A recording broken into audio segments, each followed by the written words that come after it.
Hi Math 6-5. This is the video for lesson 90, which is located on page 467 in your textbook. You probably have already taken your time test that was with lesson 89. Okay, so we're going to go ahead and we're going to jump in to lesson 90. Let's review for a second. This will help us understand lesson 90 a little better.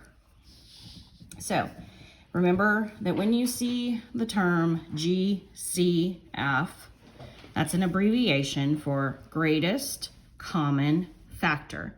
Remember, when we break that down, greatest means the biggest or the largest. Common means both numbers have it. And a factor is when we multiply numbers together. Remember, we multiply a factor times a factor gives us a product. I'm running out of space, but that says product. Let me move that over. Okay, so if we multiplied 3 times 4 equals 12, 3 is a factor, 4 is a factor, 12 is your product. So a factor divides evenly into your product, into your number with no remainder. Okay, so you want the largest number that both of them have as a factor. Okay, let's go look at some examples of that. If I already wrote down the two numbers, so if I have to find the greatest common factor of 16 and 24, I've written down all my factors already. You want to be sure you write them all down. That is key. If you miss any, you may miss the greatest common factor. And I look through my list. They have a lot of common factors, 1, 2, 4, but the greatest common factor is 8. Now let's go back and remember, how do we use that greatest common factor? We use it when we are reducing our fractions. Okay, so if I have my fraction here, which is 16 24ths, or 16 over 24, remember 16 is my numerator, 24 is my denominator. How do I remember that? Denominator starts with D for down, and the denominator is the down number of the two. Okay? Okay, so I'm going to use my greatest common factor to reduce this. Remember, if we reduce, we divide both the numerator and the denominator. You have to do it to both by 8, because that is their greatest common factor. That's where I got that from. Okay? So 16 divided by 8 would give us 2. 24 divided by 8 would give us 3. So if I'm asked to reduce 16 24ths, my answer is 2/3. Okay? All right, let's move on. Now, one thing that is kind of a general fraction rule of thumb here is that you should always reduce your fractions to the lowest terms unless the problem tells you not to. And another fraction rule is if your answer is an improper fraction, remember improper fraction, the numerator is larger than the denominator, you have to change that to a mixed number by dividing. Okay? We've been doing those on our time test. G's, I believe, is the one we've been doing those on. We've been practicing, okay? So y'all are getting better at those every time we do them. All right, so let's apply this now. Let's look at trying to find how would we use this. Okay, so we are subtracting these fractions. When adding and subtracting fractions, your denominator needs to be the same, and it is. So we're just gonna move that over and write it down. Now we subtract across our numerators. So 13 minus 8 gives me 5. Okay, so my answer is 5 over 25, or 5/25. But I can reduce this. What is the greatest common factor of 5 and 25?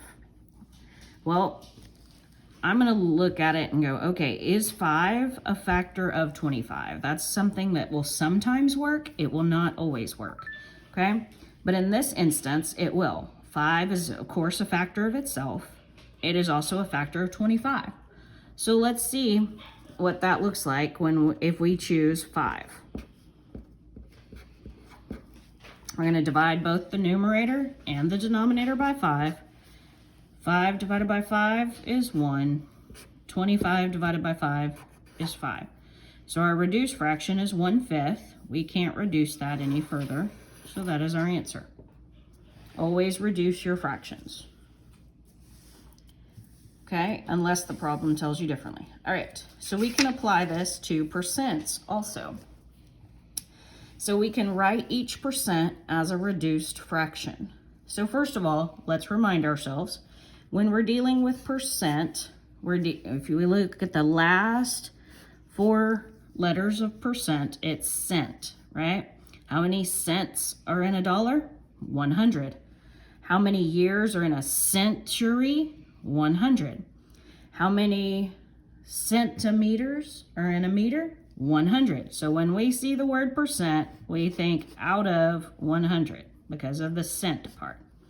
So we know that the denominator for our fraction, because we're doing a percent, the denominator is 100.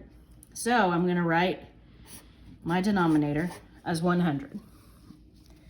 And then my numerator, since this is 40%, it is 40 out of 100, okay? So this is what my fraction would look like. But my fraction can be reduced. Now, maybe off the top of your head, you think, okay, I can reduce it by 10, okay? 10 is an option. If you reduce it by 10, you would end up with, let's divide by 10, divide by 10. So 40 divided by 10 would be 4. 100 divided by 10 would be 10. So that was not the greatest common factor. How do I know that? Because 4 and 10 can also be reduced. So let's look at that again. Let's not do 10. Let's look at 40 and 100. And if you need to write out the factors, you can. I know that the greatest common factor of 40 and 100 is 20. So I'm going to divide by 20. Okay, 40 divided by 20 is going to give me 2. 100 divided by 20 is going to give me 5. So 40% as a reduced fraction is 2/5. Okay, and I used my greatest common factor to get there. If you have to reduce more than once, that's okay. But the goal is to get to the place where you can just reduce this one time. As numbers get larger, you may have to reduce twice, but a smaller number, you should be hopefully able to do it just the one time using the greatest common factor. Okay, let's look at this other example. 25%, again, percent. So I know my denominator is 100. My numerator is, since it's percent, 25 out of 100, 25%. Now I have to reduce. So I can list my factors. I always look to see, is my numerator a factor of my denominator? In this case, it is. So I'm going to divide them both by 25. Okay, so 25 divided by 25 gives me 1. 100 divided by 25, and if you think about that, think of that like a dollar. A dollar divided by a quarter, or 4. So 25% as a reduced fraction is 1/4, or also another way to say that is 1/4. Okay, so that is lesson 90. It's just more reducing of fractions, which y'all have done in previous lessons. It's just continuing on with that, reducing it to the lowest terms possible. And that your practice problems are on page 469. Okay. If you have any questions, have your parents reach out to me and I'll help y'all out, okay? I hope you all stay warm.